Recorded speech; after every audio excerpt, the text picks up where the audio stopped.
Bapak Ibu pernah merasa begini? Bangun pagi, badan sudah cukup istirahat, tapi kepala terasa berat, jantung berdebar pelan, dan ketika cek tensi, angkanya naik lagi. Atau mungkin baru makan sedikit asin, atau marah sedikit saja, tensi langsung melonjak seperti tidak bisa dikendalikan. Yang lebih membingungkan, ada orang yang sudah minum obat rutin setiap hari, tapi tekanan darahnya tetap naik turun seperti roller coaster. Sebenarnya, apa yang terjadi di dalam tubuh kita? Kenapa makin bertambah usia, tekanan darah terasa semakin sensitif dan seolah mudah tersinggung hanya karena hal kecil? Banyak pasien saya usia 50-70 tahun mengira bahwa kalau tensi naik, solusinya hanya satu, obat. Padahal, penelitian dari berbagai pusat kesehatan dunia menunjukkan bahwa tubuh manusia punya mekanisme alami untuk menurunkan tekanan darah, bahkan tanpa obat tambahan asal kita tahu cara memicunya. Dan menariknya, beberapa pasien saya yang awalnya gelisah karena tensi tinggi akhirnya bisa stabil kembali, hanya dengan melakukan perubahan kecil namun tepat. Hari ini, saya akan buka satu persatu rahasia itu yang sudah terbukti secara medis dan digunakan oleh banyak dokter di berbagai negara. Jadi, kalau Bapak Ibu ingin tahu bagaimana cara tubuh bisa menurunkan tensi secara alami, aman, dan bisa dilakukan di rumah, jangan kemana-mana. Karena bisa jadi jawaban dari keluhan Bapak Ibu selama ini ada di video ini. Sebelum melanjutkan, pastikan Anda menekan tombol subscribe berwarna merah di bawah ini, aktifkan ikon lonceng untuk notifikasi informasi kesehatan terbaru, dan tinggalkan komentar dari kota mana Anda menyaksikan tayangan ini. Saya Dr. Indri yang sudah berpengalaman dalam menangani gejala kesehatan ribuan lansia di seluruh Indonesia. Hari ini saya akan membuka rahasia yang bahkan membuat saya pribadi terkejut. Bapak, Ibu, sebelum kita masuk ke cara menurunkan tekanan darah secara alami, kita perlu memahami dulu apa yang sebenarnya terjadi di dalam tubuh saat tekanan darah mulai sering naik. Banyak pasien saya awalnya merasa ini terjadi tiba-tiba. Padahal perubahan itu berlangsung perlahan selama bertahun-tahun. Saya masih ingat seorang pasien bernama Pak Darto, 64 tahun. Beliau cerita, "Dulu saya makan apa saja tidak masalah, Dok. Tapi sekarang baru makan mie instan satu kali, besoknya tensi sudah 160. Keluhan seperti ini bukan kasus langka, justru sangat umum. Secara medis, perubahan ini terjadi karena kombinasi 4 faktor besar yang ditemukan dalam berbagai penelitian kesehatan dunia, termasuk Harvard Medical School, Mayo Clinic, dan WHO. Pertama, pembuluh darah mulai kaku seiring menua. Saat muda, pembuluh darah kita elastis seperti karet baru, mudah melebar dan mudah menyempit. Tapi setelah usia 50 tahun, dindingnya mulai menebal dan kehilangan kelenturan. Akibatnya, aliran darah jadi lebih menghantam dinding pembuluh, sehingga angka tekanan darah meningkat. Pasien sering bertanya, "Dok, apakah ini bisa dicegah?" Jawabannya, bisa, tapi tidak dengan cara instan. Perubahan gaya hidup adalah kunci utama. Kedua, sistem hormon stres jadi lebih sensitif. Pernah merasa sedikit tegang, tapi tensi langsung melonjak? Itu karena sistem saraf simpatik dan hormon stres seperti adrenalin menjadi lebih aktif di usia lanjut. Penelitian dari Johns Hopkins menyebutkan bahwa tubuh lansia bereaksi lebih kuat terhadap emosi kecil. Marah sebentar, cemas sedikit, bahkan kurang tidur satu malam saja bisa meningkatkan tekanan darah hingga 10 hingga 20 poin. 3. Ginjal tidak seefisien dulu. Ginjal adalah pengatur tekanan darah alami tubuh.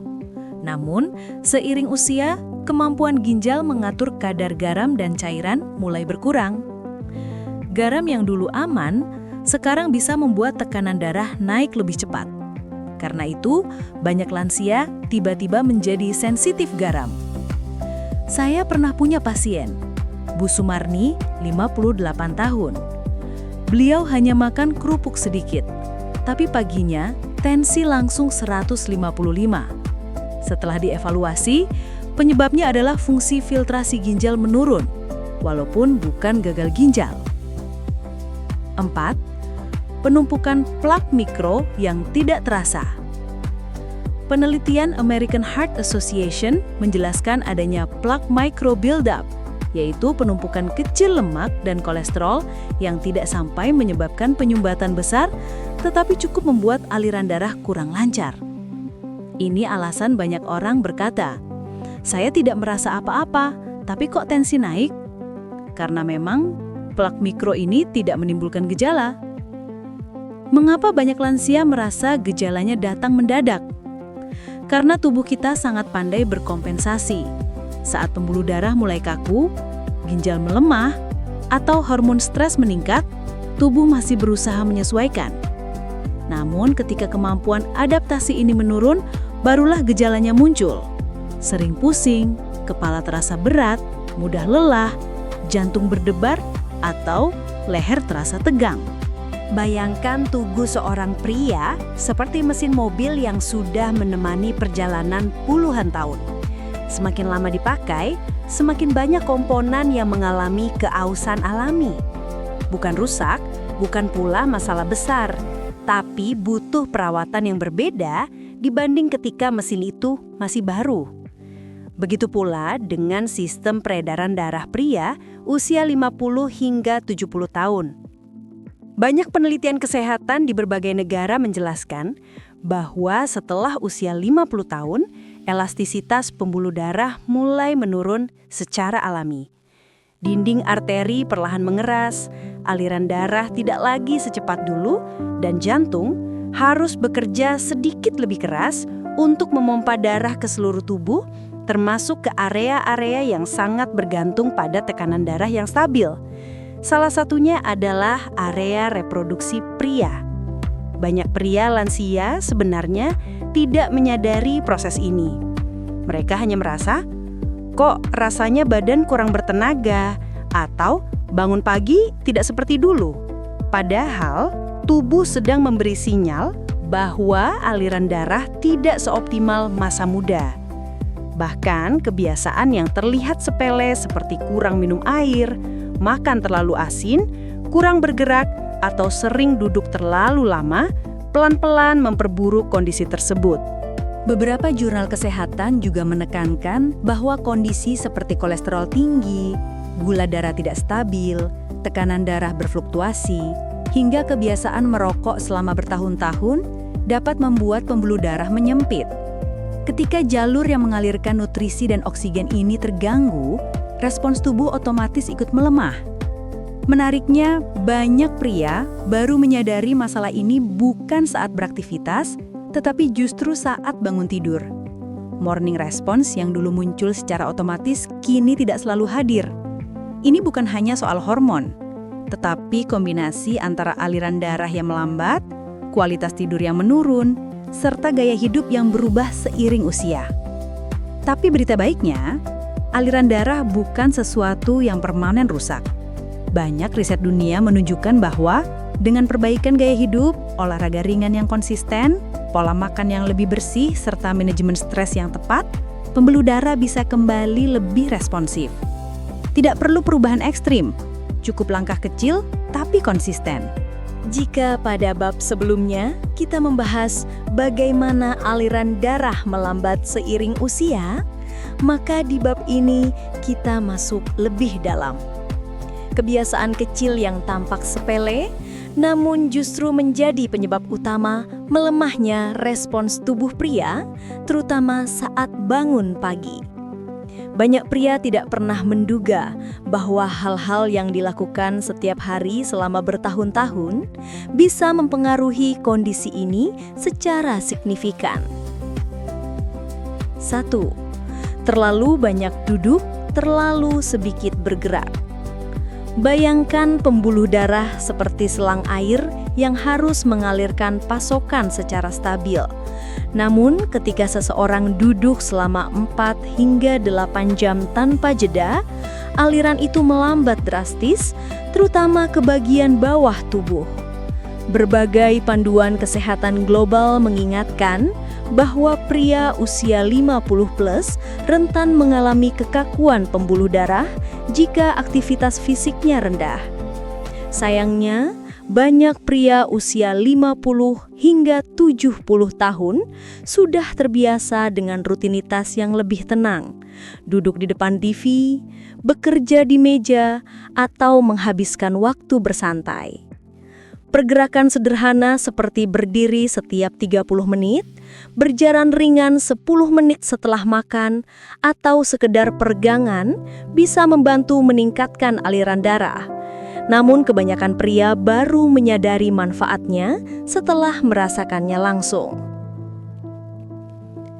2. Pola makan tinggi garam, tinggi lemak, rendah air. Banyak pria yang tumbuh dengan budaya makan enak seringkali melanjutkan kebiasaan itu hingga usia 50 hingga 70 tahun. Makanan asin, gorengan, daging berlemak, atau kuah kental sering menjadi pilihan favorit.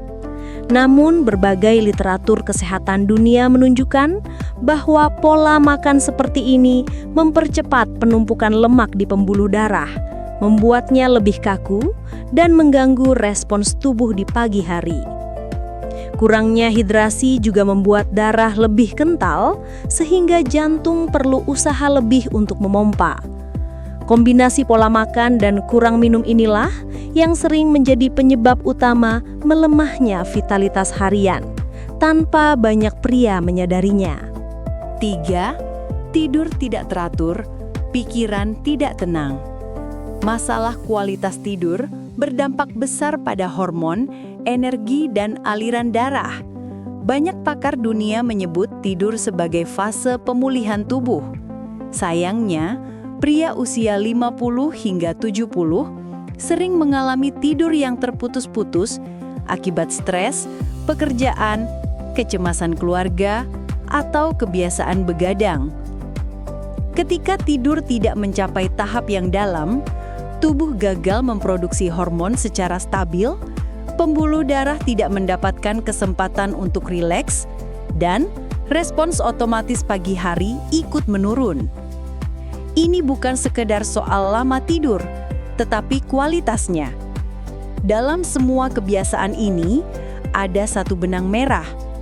Tubuh sebenarnya bukan melemah karena usia semata, tetapi karena beban kebiasaan yang menumpuk selama bertahun-tahun. Kabar baiknya, semuanya bisa diperbaiki sedikit demi sedikit. Setelah memahami bahwa penyebab melemahnya respons tubuh bukan semata-mata faktor usia, tetapi akumulasi kebiasaan selama bertahun-tahun, sekarang kita masuk ke bagian yang paling ditunggu. Solusi yang nyata, aman, dan dapat dilakukan di rumah tanpa harus mengandalkan obat-obatan. Saya sering menjelaskan kepada para pasien lansia bahwa memperbaiki vitalitas itu ibarat merawat sebuah kebun. Tidak bisa langsung subur dalam semalam, tapi dengan perawatan yang tepat setiap hari, hasilnya dapat dirasakan secara perlahan namun jelas. Dan menariknya, berbagai panduan kesehatan dunia juga menekankan bahwa perubahan kecil bisa memberi dampak besar pada aliran darah dan hormon. Mari kita bahas langkah-langkahnya. 1. Mulai dengan gerakan mikro setiap hari. Banyak pria usia 50 hingga 70 tahun merasa bahwa olahraga berarti harus jogging jauh atau olahraga keras. Padahal, berbagai lembaga kesehatan internasional sepakat bahwa gerakan ringan tetapi konsisten lebih efektif untuk memperbaiki aliran darah. Contohnya, jalan 10 menit setelah makan. Peregangan 2 hingga 3 menit setiap 30 hingga 40 menit duduk. Naik turun 1-2 anak tangga beberapa kali sehari. Mengangkat beban ringan di rumah.